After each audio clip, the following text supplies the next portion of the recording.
Hi students, computer with Rakesh sir में आपका स्वागत है। आज मैं कंप्यूटर मेमोरी के बारे में बात करने वाला हूँ। हमारे सिस्टम में, हमारे कंप्यूटर में 3 मेन पार्ट्स हैं जिसके बारे में आप लोग जानते होंगे। पार्ट्स कह लें या पूरा कंप्यूटर सिस्टम उसी पर बेस्ड है। इनपुट, आउटपुट और स्टोरेज। इनपुट का सेंस है जब हम क्वेश्चन कंप्यूटर के अंदर डालते हैं वो इनपुट डिवाइसेस की सहायता से होता है, और डेटा जब सिस्टम में जाता है तो वो किसी न किसी स्टोरेज डिवाइसेस में स्टोर होता है, और आफ्टर प्रोसेसिंग फिर वो रिजल्ट देता है, इंफॉर्मेशन देता है, वो आउटपुट डिवाइस की सहायता से हम बाहर उसे ले पाते हैं या देख पाते हैं। आउटपुट हमारा 2 तरीके का हो सकता है, एक सॉफ्ट कॉपी आउटपुट होता है और एक हार्ड कॉपी आउटपुट होता है। सॉफ्ट कॉपी क्या है? सॉफ्ट कॉपी का मतलब है जब आपका रिजल्ट, आपका इंफॉर्मेशन कंप्यूटर सिस्टम के अंदर हो तो हम बोलते हैं उसे सॉफ्ट कॉपी, और जब उसका प्रिंट आउट लेके हम उसे बाहर निकाल लेते हैं, पेज पर निकाल लेते हैं, तो उसे बोलते हैं हार्ड कॉपी। तो मैं आज बात करने वाला हूँ कंप्यूटर मेमोरी पर। मेमोरी मेनली 2 प्रकार का होता है। वो कौन से 2 प्रकार हैं?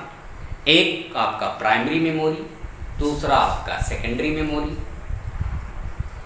प्राइमरी मेमोरी हमारा वो मेमोरी है जो डायरेक्टली सीपीयू से कनेक्ट होता है। जैसा कि नाम आप लोग सुने होंगे, रैम सुने हैं, जिसका फुल फॉर्म है रैंडम एक्सेस मेमोरी, रैम। ये सीपीयू से डायरेक्टली कनेक्टेड होता है, इसे हम रैम कहते हैं। तो ये हमारा प्राइमरी मेमोरी के अंतर्गत आता है। ऐसे और भी डिवाइसेस हैं जो प्राइमरी मेमोरी में आती हैं, इस पर जब हम डिटेल में बात करेंगे तो इसके बारे में बताएंगे आप लोगों को। अभी थोड़ा सा इंट्रोडक्शन, छोटा सा इंट्रोडक्शन मेमोरी के बारे में मैं दे रहा हूँ। सेकेंडरी मेमोरी की अगर हम बात करें तो सेकेंडरी मेमोरी में मेरा डेटा परमानेंटली स्टोर होता है। परमानेंटली स्टोर का सेंस है कि आप डेटा को स्टोर कर दें, सेव कर दें, तब तक वो स्टोर रहेगा जब तक कि आप डिलीट ना कर दें उसे।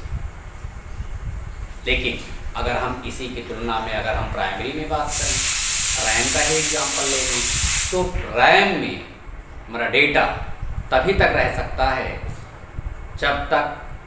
जब तक आपका सिस्टम ऑन है, आपके कंप्यूटर में लाइट है, तभी तक का रैम में डेटा रहता है। तो ऐसी मेमोरी हमारी फ्लैश मेमोरी भी कहलाती है। इसको हम फ्लैश मेमोरी भी कहते हैं। जो लाइट जाने पर वाश हो जाता है उसको फ्लैश मेमोरी भी कहते हैं। चलिए मैं बात कर रहा हूँ, अभी मैं 1 बाय 1 प्राइमरी और सेकेंडरी में मैं नहीं जाने वाला हूँ। आज मैं बात कर लूँ कि हम कैसे इस मेमोरी को मेज़र करते हैं, कैसे मापते हैं। तो इस मेमोरी को मेज़र करने के लिए कुछ यूनिट बनाए गए हैं। जैसे आप जानते होंगे, साइंस में पढ़े होंगे, लंबाई की मात्रा जो है, चौड़ाई, लंबाई, और भी यूनिट हैं। भार, कैसे हम किसी चीज़ को वज़न करते हैं, ये सब अलग अलग यूनिट हैं। ऐसे कंप्यूटर को मापने के लिए, कंप्यूटर की मेमोरी को मापने के लिए यूनिट्स बनाए गए हैं। जैसे सबसे छोटा यूनिट है, जिसके बारे में मैं बात कर लूँ। सबसे छोटा यूनिट है जिसका नाम है बिट, जिसका फुल फॉर्म है बाइनरी डिजिट। बाइनरी डिजिट, ये बिट इतना छोटा स्पेस है कि इसमें आप एक कैरेक्टर भी नहीं रख सकते हो, एक अक्षर भी नहीं रख सकते हो। कम से कम 8 बिट की आवश्यकता पड़ती है जब आप एक कैरेक्टर इसमें रखना चाहेंगे। यानी अगर आप एक अक्षर रखना चाहते हैं तो आपको कम से कम 8 बिट की आवश्यकता पड़ेगी। 8 bit is equal to 1 byte होता है, और यही 1 बाइट हमारा 1 कैरेक्टर यानी 1 एक अक्षर के बराबर होता है, एक अल्फाबेट के बराबर होता है।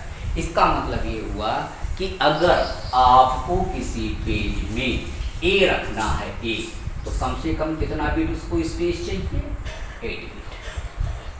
ठीक है, अब हम अगर इसके अंदर भी बात कर लें तो इसकी मीटिंग भी कोड होता है। ठीक है, लेकिन अब उसमें अभी मैं नहीं जाने वाला हूं, अभी आप उसके ऊपर ही रहिए। और इसी प्रकार जैसे इसका सबसे छोटा यूनिट बिट हो गया, उससे बड़ा बाइट हो गया, इसी तरह से अगर आप 1024 बाइट लेते हैं तो इसको हम लोग 1 KB कहते हैं। 1 KB का मतलब होता है 1 किलोबाइट, 1 किलोबाइट। हाँ, इसके पहले अभी आप एक बात कर सकते हैं कि एक 4 बिट का ग्रुप होता है, 4 बिट का, 4 बिट का ग्रुप होता है, जिसको हम 1 निबल भी कहते हैं। इसे हम हाफ बाइट भी कह सकते हैं। ठीक है, उसके बाद आप देख ही रहे हैं कि 1024 byte is equal to 1 KB। इसको हम लोग 2 का पावर 10 भी लिखते हैं। 2 को आप 10 टाइम्स मल्टीप्लाई करेंगे तो यही आएगा। ठीक है, इसी तरह से 1024 KB is equal to 1 MB यानी 1 मेगाबाइट। ठीक है, और 1024 MB is equal to 1 GB, जिसको हम गीगाबाइट कहते हैं, 1 गीगाबाइट। और 1024 GB is equal to 1 TB, जिसको हम टेराबाइट कहते हैं, 1 टेराबाइट। और 1024 TB is equal to 1 TB, जिसको हम 1 पेटाबाइट कहते हैं। और भी इससे बड़े मात्रक भी हैं, हम डेटा को टेराबाइट भी कहते हैं। लेकिन बस यही तक का, अभी तक का मार्केट में जो हाईएस्ट यूनिट का डिवाइस आया है, वो डिवाइस अभी मेजरमेंट उसका टीबी में होता है। जैसे हार्ड डिस्क का नाम सुने होंगे आप लोग, हार्ड डिस्क में आपको दिखा भी सकता हूँ। हार्ड डिस्क, ये हार्ड डिस्क है, ये हमारे कंप्यूटर का एक मेन पार्ट्स है। ये डिवाइस है, ये हार्ड डिस्क इसको बोलते हैं, ये एक स्टोरेज डिवाइस है कंप्यूटर का। इवन कि हमारे कंप्यूटर का जो मेन विंडो होता है, जिसको आप ऑपरेटिंग सिस्टम कहते हैं, ऑपरेटिंग सिस्टम भी इसी हार्ड डिस्क में स्टोर होता है। यानी हमारे सिस्टम की जितनी भी चीज़ें हैं, आप देख रहे होंगे, डेस्कटॉप पे देखते होंगे, कंप्यूटर नाम का एक आइकॉन बना होता है, जिसको सिस्टम आइकॉन कहते हैं। उसके अंदर लोकल डिस्कें हैं, C, D, E, F, अलग अलग कंप्यूटर सिस्टम में अलग अलग C हो सकता, D हो सकता। उसमें जितने आप पार्टीशन करेंगे विंडो इंस्टॉल करते समय, उस हिसाब से ये उस हार्ड डिस्क का पार्ट बन जाता है। तो मैं बात कर रहा था कि ये मार्केट में जो उपलब्ध है, वो लगभग 3 TB 5 TB तक का स्टोरेज उपलब्ध है, उसको हम हार्ड डिस्क कहते हैं। तो इस तरीके से ये सारे हमारे कंप्यूटर्स मेमोरी मेज़र करने के यूनिट हैं। इन्हीं की सहायता से आप मेज़र कर सकते हो कि कितना डेटा है। अब मैं बात कर लूँ, एक पेज जो आपका होता है, चाहे वो MS वर्ड का पेज हो, लगभग वो 20 KB स्पेस एक्वायर करता है। 20 KB यानी एक पेज में अगर टेक्स्ट डेटा लिखा हुआ है तो लगभग वो 20 KB होता है। इस तरह से हम लोग ये कैलकुलेट कर सकते हैं कि हमारा 1 MB